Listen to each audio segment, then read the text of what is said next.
और इस वक्त की बड़ी खबर उत्तर प्रदेश की राजधानी लखनऊ से डिप्टी सीएम केशव प्रसाद मौर्य से जुड़ी हुई।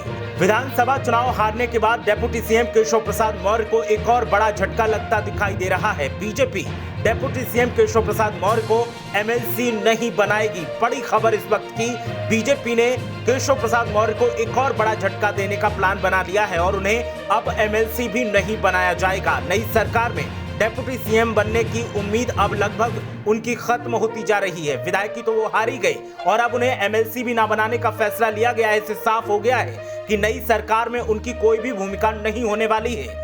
एमएलसी बनाकर विधान परिषद भेजने के कयास लगाए जा रहे थे, लेकिन अब उन कयासों पर भी विराम लगता हुआ दिखाई दे रहा है। हारे हुए विधायकों और मंत्रियों को एमएलसी नहीं बनाने का फैसला बीजेपी आलाकमान ने लिया है और हारे नेताओं को एमएलसी उम्मीदवार नहीं बनाया जाएगा।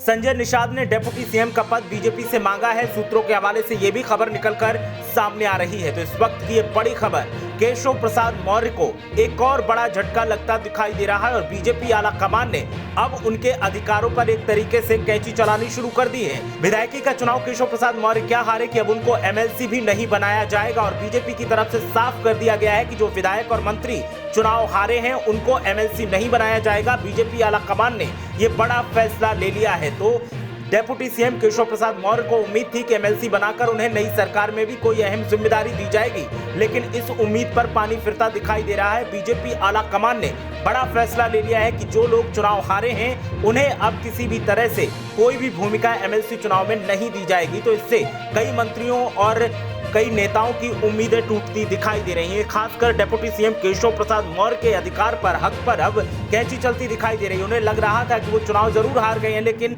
एमएलसी बनाकर नई सरकार में उन्हें कोई बड़ा विभाग जरूर दिया जाएगा, क्योंकि वो अपने समाज के बड़े नेता हैं और उन्हें उम्मीद थी कि सरकार उन पर जरूर ध्यान देगी। लेकिन यहाँ पर ऐसा कुछ दिखाई नहीं दे रहा है और हारे हुए एमएलसी उम्मीदवार नहीं बनाए जाएंगे जो हारे हुए नेता हैं। साथ ही संजय निषाद को लेकर सूत्रों से बड़ी खबर आ रही है कि संजय निषाद ने डिप्टी सीएम के पद की मांग बीजेपी से फिर से दोहराई है और मांग की है। संजय निषाद अक्सर कर अपने दावों को लेकर सुर्खियों में रहते हैं। कभी वो केंद्र में मंत्री पद मांगते हैं तो कभी उत्तर प्रदेश में जब कैबिनेट विस्तार होता है तो मंत्री पद मांगते हैं और अब डिप्टी सीएम का पद वो मांग रहे हैं बीजेपी से। ऐसा सूत्रों से निकलकर सामने आ रहा है। देखना यह है कि बीजेपी आलाकमान क्या फैसला लेती है। फिलहाल डिप्टी सीएम केशव प्रसाद मौर्य को बड़ा झटका लगता दिखाई दे रहा है, क्योंकि उन्हें एमएलसी नहीं बनाने का फैसला लिया है और उन्हें क्या, जितने भी मंत्री और विधायक चुनाव हारे हैं उनमें से किसी को भी एमएलसी नहीं बनाने का फैसला बीजेपी आलाकमान ने लिया है। तो इससे कई नेताओं की उम्मीदें टूट रही हैं और नई सरकार में उनकी कोई भूमिका नहीं नजर आती है।